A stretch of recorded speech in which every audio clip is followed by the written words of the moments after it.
ready to unlock the secrets hidden within your Shopify store's data and transform your business. In this quick tutorial, I'll show you exactly how to add Google Analytics to your Shopify store, giving you powerful insights into your website's traffic, customer behavior, and sales performance, all in under 90 seconds. First, head over to analyticsgoogle.com and either sign in with your existing Google account or create a new one. Once you're logged in, you'll want to set up a new property for your Shopify store.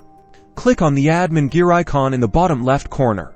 Then select Create Property. Follow the prompts, entering your store's name, reporting time zone, and currency. Next, choose Web as the platform, and then enter your Shopify store's URL, being sure to include the HTTPS.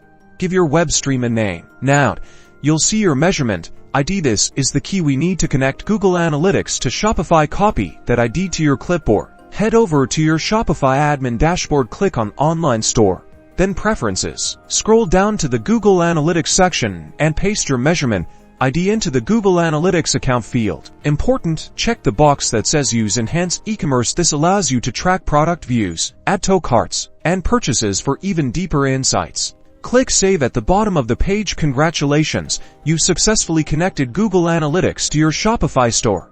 It may take a few hours for data to start appearing in your Google Analytics reports, but once it does, you'll be armed with the knowledge to make data-driven decisions, optimize your marketing, and boost your sales. Be sure to explore the various reports and segments within Google Analytics to uncover valuable insights about your customers and your store's performance.